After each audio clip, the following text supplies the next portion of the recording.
In these troubling times, the Talking Transformation podcast team remains committed to bringing you conversations from South Africa and beyond. There's little doubt that the COVID-19 virus impacting on the world will be the defining, truly global moment for many of us whose life has bridged the 20th and 21st century. The economic, the social, the political dynamics are so deeply rooted and the reach of COVID-19 so utterly complete and global. In living memory, countries and global regions have been massively impacted previously by outbreaks of other diseases such as Ebola, SARS and the like. This time around, no region has been spared, no income group spared, no generation young or old will be immune from the economic long-term impact of this crisis. History demonstrates that cities have adapted to crises and health-based challenges over and over again. The planning, the design, the infrastructure, they've all adapted on the back of each of these challenges faced. The governance aspects have also proved to be adaptable. The purpose of these Talking Transformation podcast diaries is to expand our horizons beyond the South African context and challenge. We, as South Africa, are at the beginning of the crisis. Others around the world are in the recovery phases of the cycle. What can we take right now from the experience of other countries and other cities? What are the other messages and habits we should be adopting and learning from? And when current challenges and events are over, what can we learn from our reflections having lived through this moment? We check in with colleagues positioned around the globe and ask them the basics. How are they doing? How are the cities they're living in responding? And how have their professional interests and curiosities been provoked during this time of challenge? We are working from the basis that this could become an ongoing and dynamic initiative as we speak with colleagues from around the world. The names and the personalities will change, it's inevitable between episodes, but we seek to retain a core of guest contributors. And what we hope is that you, the listener, will derive a benefit and gain inspiration from these conversations. As always, we are indebted to the contributors and to our listeners. If you're wanting to contribute and join us as a guest, please contact me via the Twitter platform via @TalkingTransfo and the number 1. So today our guests are Herman Pinar up in Kenya, in Nairobi, the capital city there, and Carly Fenter in Bucharest in Romania. Carly, from your side first up, how are you doing? How's your health? You good? You embedded there in your room? What are you up to? Hi, Pete. Thank you. Yes, all good, healthy. 1 week into a mandatory work from home arrangement in my apartment. So yeah, getting used to this new life, I guess, that will be with us for some time. Yeah, well, join the club. That's definitely where we're all going. And Herman, your side, are you also in that club too? I'm firmly in that club. I've got another 2 days to go for a compulsory self-isolation of 14 days after I came back from Europe. But yeah, our whole compound has closed down basically, and everyone's working from home anyway. So Herman, you were across in Europe a couple of weeks ago. Where had you visited, and what was your sense when you were in that space? I was in Holland, mainly Rotterdam and The Hague. And I mean, we had full-on meetings with quite a few people there. And at that stage, it shows you how quickly these things move. Because at that stage, Italy was the main factor. And even at that stage, people were still thinking of other meetings and trips that they had to do overseas. And I suppose within a matter of days after that, the kind of closeout in Europe started to happen as well. So yeah, things were moving very quickly. Well, I'm really glad to hear that your health sounds very good, Herman, and hopefully that self-isolation has helped. Let's talk for a moment about what brought you to those respective cities of Nairobi and Bucharest, respectively. Herman, tell us a bit about yourself for those listeners who have never heard of you. What is it you do? Where is it you've been? And what brought you to Nairobi? I'm an urban planner, and most of my career I've been in cities, part of planning departments and so on. The last stint was really with the city of Johannesburg.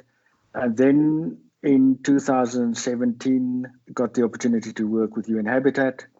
I then moved to Nairobi as a consultant.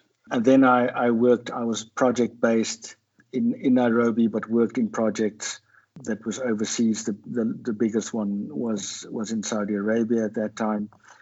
And yeah, so I've jumped from project to project, and now I find myself back in Nairobi as part of UN Habitat and based here for the foreseeable future.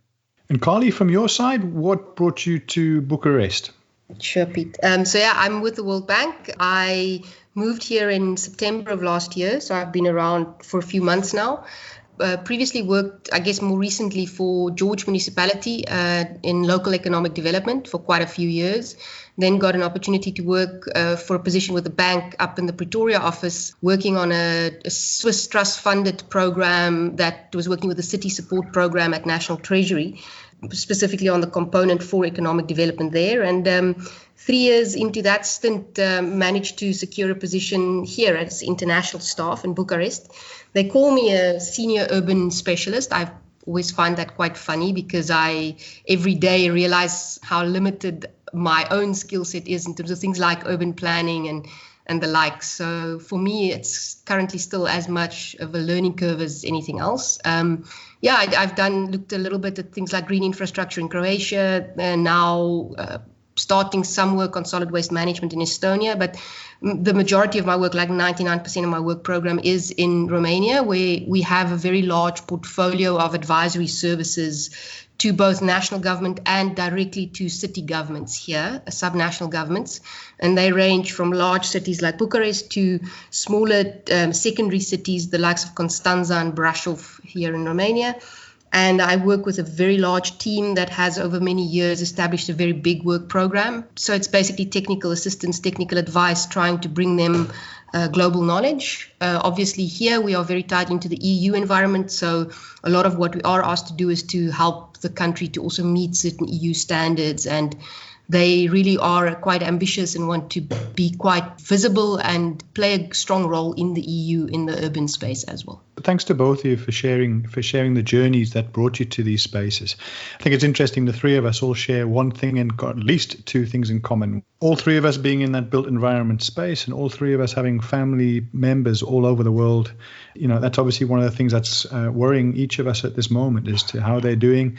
Where is your headspace right now? Herman, let's start with you. How are you feeling right now? I'm more or less on the positive side. My outlook on this is if we're sensible about it and try and mitigate as much as possible, then that's the best you can do. But I do have a concern. I'm out here on my own, so it's not such a big issue. But family is back in South Africa. I've got a daughter in Paris. I just happened to see her when I was in Holland for a quick weekend, we didn't realize at that time how crucial that visit was. Sure. Because now who knows whenever I'll be able to see her again. But yeah, it is a concern, Pete. The thing is now that it's mainly the uncertainty that you need to deal with, because suddenly all the plans for Easter weekend, all of those flights have been cancelled now. What weekend was that? I was going to say exactly. So it's really the uncertainty that I think it's difficult to deal with, because you don't know when you'll see family again. You know, we keep tabs on each other on a daily basis, but yeah, there is a concern to say, how's everyone keeping?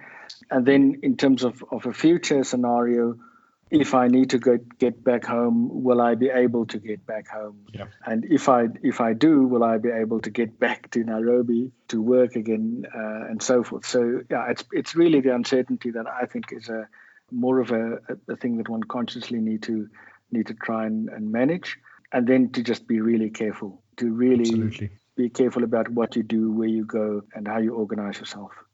And Carly, from your side, where's your headspace right now? Yeah, I think more or less the same. I think what I've tried this week very hard to do is to switch off a little bit from social media. I think last weekend, sort of as we went into sort of semi-official, we went into a state of emergency here last weekend. You know, even though we knew it was coming and you sort of see the government trying to stay ahead of the curve on these things, it's still a bit of a shock to the system when it does arrive. And it's really strange what happens in your head when people tell you can't get on a plane anymore, right? I mean, my life, we're used to traveling a lot. My partner is over in Washington, and so obviously family back in South Africa. There's just a lot of flying and traveling, and it's really strange when you just get told, actually, no, you can't. I mean, even here in Bucharest, I'm not the most social person, so I didn't spend my evenings out on the town in general, but just being told now that you really can't go out. In fact, from tonight, there's a curfew in place as well. It really just messes with your head a little bit. I was supposed to be on a plane to South Africa on Tuesday, actually. I was just on the phone with Turkish Airlines to try and get my flights moved and sorted out. And yeah, I guess my family was also going to come visit over Easter. We had a whole trip planned that had to be cancelled and flights moved. We've pushed most of our stuff to December now, but again, the uncertainty, you don't know. I'm supposed to be in South Africa in August for a summer holiday, but we don't know. So yeah. And I mean, I guess it's just, you plan these things. I think when I'm far away, you try and plan, and you know that in this month, also with your workload, you have to find time to travel, to see family and loved ones. And yeah, just trying to push dates. And I mean, what I've done now is I haven't even tried to think, maybe in June or July I could fly. I've just push stuff to December and let's see. Yeah. There's no way that we can even try and think about the next month or 2 months or maybe even 3 months. But I also share Herman's view. The issue for us with work locations that is international is A, if you do go to South Africa, will they let you in and they might quarantine you? And B, if you come back, will they quarantine you on this end? And I think more than anything, one is not getting sick, but secondly is you probably do not want to be stuck in a forced government quarantine somewhere. Absolutely. Absolutely. No, that makes absolute sense. Yeah, I mean, I think we were a week away from hosting family from the UK here, and as you say, all the plans are now completely shot to pieces. And maybe that's been the litmus test for all of us in one way, which has been that moment of clarity where this is not business as usual, and it's coming on a global scale. And maybe that's the next question, which is, at what stage in this journey did you realize the severity of the situation, and on a personal level, before the government stepped in? So about 3 weeks ago, it was again related to personal travel and somehow to a government action. But I think I was in Paris at this early in March, end of February, and it was just some noise starting about the issue. And I remember this moment. I was on a packed metro train. We were doing site visits with a large group of people in Paris, and standing in a packed metro train in peak time with a gazillion people, just jammed in like sardines. And I just had this thought. I just looked around. There was no mask. There was no indication that anything in our world had changed. And I just had that moment where I was like, this isn't quite right. I think people should be a bit more aware of what's coming, right? And I left there, came here, and then we had our first bits of travel plans basically cancelled about 2 weeks after that. So even that 2 weeks after the Paris trip, I was a little bit nervous. At that stage, we didn't even talk a lot about self-isolation or things like that. But you couldn't help but count the days, right? I was quite happy when the 14 days passed. When I got back out of Paris, I was okay, you didn't get anything there because... So yeah, and that was it was probably 2 weeks before stuff really started happening here. Yeah, that was sort of my realization. I remember that moment in that Paris metro for a long time. It's like this weird moment that plays like a movie almost in my head. Well, that makes complete sense. Herman, from your side? Yeah, it's quite similar. Being in Holland, and I mean, at that stage, there was really no change in the atmosphere there. Although you knew about it, and we sort of all had an eye on Italy. But then I think the real thing that hit me is when I was back in Nairobi, gearing up for the next mission that would have been to India in this week. I was supposed to be in India. And then suddenly, within a week, everything changed. Within a week from me arriving back, I was immediately put in self-isolation. Within a few days, the UN compound virtually closed down and started to send people home. All missions and trips were cancelled.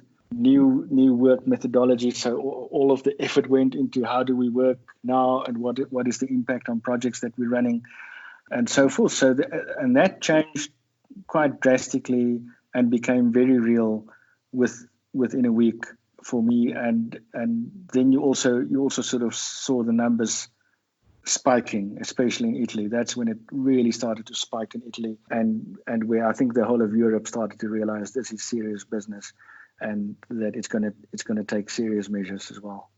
It certainly makes organizations such as UN Habitat and World Bank in terms of the lasting effects of what's coming, are going to be very, very important players in trying to rebuild across the world, I guess. I mean, this is going to be a massive issue and a massive rebuild. Once we're out of the health issue, we're into the economic side of it. Yeah, I think I was, again, just speaking to family last night, and, now everyone in South Africa, I feel like 2 weeks down the line, everyone's freaking out a little bit. Of course, things are getting very real down there. And I was talking to specific family members about their jobs and the exposure they might have, the fact that they might not earn income for the next few months if stuff gets shut down, etc. And they looked I felt like people were a little bit shocked maybe. I've got family that's a little bit stuck in South Africa who's supposed to travel back to work in other places in the globe and can't, and are losing income at the moment. So that's the very real personal stuff. But I think the economic stuff that comes after this is probably going to be quite devastating. I think we're going to be in for a rough ride for a good few years around the globe with this. And I think obviously there's the rebuilding stuff already. I was fascinated. I listened to a talk about with the emergency teams in London, as well as the chief resilience officer of Milan this week. And I was absolutely amazed at how some of these teams are already thinking, they haven't even hit the peak of the problems in those places, but they are already thinking about rebuilding and thinking about what comes after and what do they have to get in place? What are they going to change? What do they have to get in place to get a recovery going as soon as possible? So it's really, really fascinating. Seems that people at city levels around the globe are already planning about, okay, how do we get things moving again? From this whole sort of diary, if you want to call it that, or blog, with the Talking Transformation podcast, that's exactly where we wanted to get to, is to start to have that conversation about, yes, we're in this thing, but on the flip side, when we come out of it, what is the lessons that we can learn? And hopefully that's a conversation that we can have during this very, very difficult time. But Herman, any thoughts from your side that you'd like to add to that? Yeah, look, I think this is going to be sort of a world change event. It's not like we haven't had pandemics before, but I don't think we've had them to the extent where it's so drastic, so quickly, with such a high effect on the economy. And I think there needs to be a lot of thinking to see how do we deal with this kind of thing. And of course, the open question is, are these things going to come by once every 50 years or century, or is this going to be a more frequent thing that comes along? And I think we need to prepare better to be able to deal with these issues. And hopefully the lessons are learned, but also the lessons need to be learned within a particular context. Europe is very different to China. Even Southeast Asia has proven itself to be very different from China, needing different measures and different solutions to these things. And I think, it'll be quite important to assess how different parts of the world and different communities, how they gear up to deal with something like this. Africa is not the most resourced continent in the world. And I think we sort of need to brace ourselves if this thing takes hold in Africa, and how to deal with it. And it's different for first world countries and developing countries. So yeah, there's a lot of stuff that will have to come out of this, and I know there's a lot of people already gearing up and starting the research. Yeah, I've certainly been interested in watching and tracking the Brazil, the South Africa, and the India, recognizing that density and income are going to be two big players in this space. Absolutely. And recognizing that, where we've seen absolute devastation already. You mentioned Italy, Herman. You would think of that in terms of lifestyle and resourcing, up there with the very, very best. And, as you say, I'm watching those three countries very, very, very clearly, or carefully rather. And yeah, we can only but hope that the lessons and the measures to prevent and, as I say, flatten the curve are successful. I think we know the effect that limited contact could have on flattening the curve, and that's really what one wants to do. I think the issue for the future is really how do we create the means to be able to do this without decimating the economy. I mean, absolutely, it's a terrible balancing act. It really is. It's a really, really difficult space. Yeah. Just in terms of the two cities that you're operating from, how did the cities themselves react? What measures are in place right now? Carly, if I heard you correctly, you said that something's coming into effect this evening, in fact. Yes, we have our first curfew this evening. So I think what's interesting about Romania, even though, we live in a decentralized world, central government remains quite strong in Romania. And a lot of the reaction or the sort of very, very proactive response has been through they've got this national ministry that looks sort of after things including emergency preparedness. They started very early on in the process, and they have been quite proactive. I think where they've been quite successful is with testing and then tracking contact. They have very large numbers of people in institutional quarantine and self-isolation at home. The numbers are still manageable. I think we're at 367 today, and we've just today reported our first death, which is I think interesting. Some Romanians have passed away in Italy and Spain, so about 7 or 8 Romanian nationals are deceased. But in Romania itself, the first death today. The city of Bucharest itself, very much follow the guidelines from national government. They declared a state of emergency relatively quickly. What is also interesting is we didn't have a government here. The government fell in a vote of no confidence a few months ago. Wow. And there was quite a lot of political drama in the country. And then very interestingly, last weekend, or was it last weekend or the weekend before, they managed to set aside political differences and they actually voted the minority government back in. And they were then able to move with a state of emergency, which was ratified and which has allowed for them to mobilize a whole lot of resources. At a city level, so I think the national government has played a very strong role here. Now they are looking at, obviously, Bucharest is the largest city. We have seen this week significant decline in traffic, for example. The city is responsible, of course, for things like public transport. They initially tried to, for example, reduce congestion during peak travel times in the metro by putting every conceivable train they had in operation to reduce congestion. But then as the lockdown started taking effect, of course, they're now running more shadow schedules. We're actually we had beautiful spring weather the last week or so. Yesterday was a beautiful day, which of course meant people were out in the parks, as anywhere in the world. So this morning yesterday everything was the parks were still open. There were people in the parks, but everyone keeping their distances, no large groups. But this morning when I went out for my run, the parks had been closed by the sector in which I live, Sector 2 in Bucharest. And there were police vehicles posted at the entrances to these parks. So that has been shut down today. We are preparing for a bit of a winter storm that's coming in later today. Quite a bit of snow predicted tomorrow and Sunday. And I have been observing the municipal trucks out salting the roads, etc. So they are also now preparing to ensure, obviously, even with reduced traffic, that when the snow comes in, the city can still function. Yeah. So they've been quite good. They very quickly shut down museums and tourist attractions. They very quickly shut down restaurants for sit-down meals. At this stage, they also quickly shut down personal services like hairdressers, spas.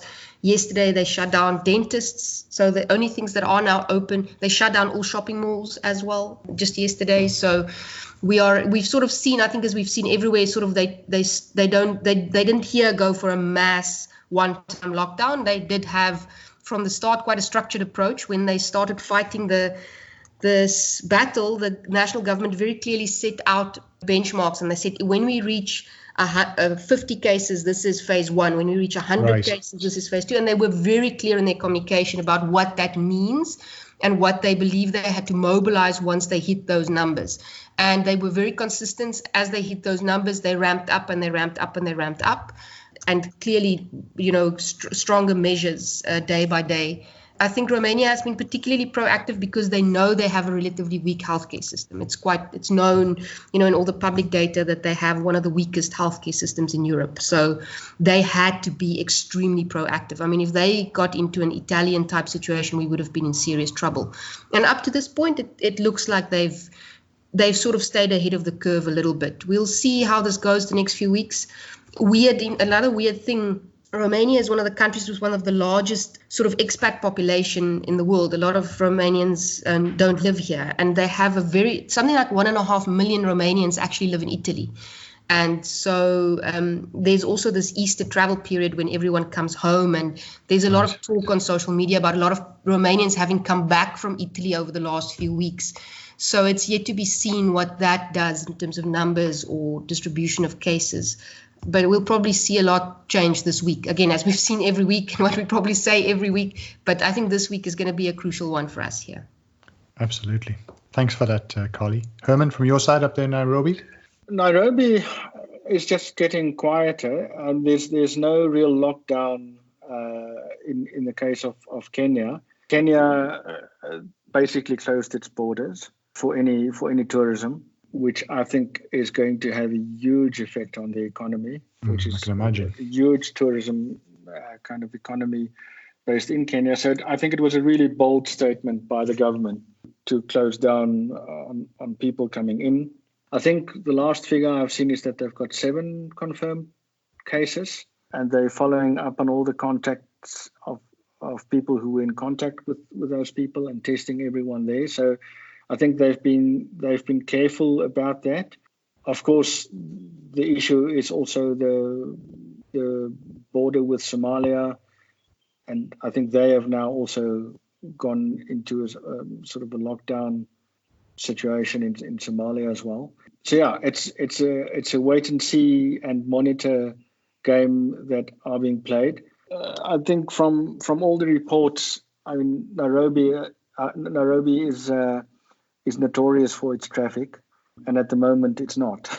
So there's been a lot less traveling. I think people who's been to shopping centers and things to get some food stuff and so on indicated that it's really at 20% of what it used to be, more or less. But nothing really has closed down as such. No restaurants or anything has closed down. So we're not in that situation yet. So yeah, one will have to see if it could be contained in this way. One would hope that this early response of not letting anyone come in is sufficient to stem the tide. I was really interested, Carly, about the description of this sort of phased approach and almost, using the numbers coming in to say, right, phase 1, phase 2, phase 3, and it sounds like a particularly useful way, I guess, of looking at it. So, colleagues, I think we should start wrapping up for today's session. I really want to thank the two of you for spending the time to engage, to share your thoughts in this very challenging time. Many thanks for coming on, and hopefully we can pick up the conversation in a week or so's time, find out how you're doing, both of you. And as I say, we'll be opening up the conversation to a number of other colleagues around the world, particularly Hong Kong, the Washington, D.C. in the States, 2 other places that we will be visiting during the course of the week ahead. And we look forward to keeping in touch with you. Anything before we call it a day? Carly, from your side? No, thanks, Pete. I think this is going to be a super interesting experience for me as well, just to almost record in a way how things progress, because we forget, time blurs a bit in these things, and then also to see how different places in the world is dealing with this is interesting. And just I think my last word, the update, we just updated at 1:00 here now, 433 cases, 2 deaths, 4,800 people in quarantine, and 65,000 people in isolation at home. So they really have a large number of people in isolation. I think that might turn out, let's hope this turns out to be how they manage to stem the tide here. Carly, without putting on the spot there, the population of Romania? Depends on who you ask, between 19 and 22 million, about right. I think roughly 20 million people. Depends on, I said, this large expat community and how you count and whether someone is actually in the country, even though they are registered. Sure. So, yeah, roughly 20 million, I guess. Herman, from your side, last few words? Yeah, Pete, no, thank you very much. And it's an interesting conversation. It's also nice to hear about Carly's experience there, which seems a lot more further on the curve than what we are back here. And hopefully we can learn from that. I think it's important that there's this clear kind of communication about what are the next steps and where are we moving to. I think is probably the right way to go. And maybe, in Kenya or anywhere else in Africa, they could follow that same kind of recipe just to let people know exactly what is happening. But yeah, from my side, thank you very much for the chat. it's nice to be able to talk a bit and not strictly work experience. And it will be great to find out from more people across the world how they deal with this. Thank you very much, Pete. No, thank you to both of you. Most importantly, colleagues, please be safe. Look after yourselves in the coming few days. And I say we'll pick up the conversation next week. We'll work out a time and a place. In the meantime, look after yourself and speak to you soon. Thank you. Thank you very much, Pete. Goodbye. Thanks, Pete. Bye. We hope you enjoyed this episode of the Talking Transformation podcast. Please engage with us and let us know your thoughts on this episode. You can do so via the Anchor podcast platform. There's a voice message function available via the app. You can also follow us on Twitter via Talking Transfo and the number 1. So Talking Transfo 1. Our theme music is kindly made available by Tribal Need. Find out about the music, the street art shows here in Cape Town and Europe via tribalneed.com.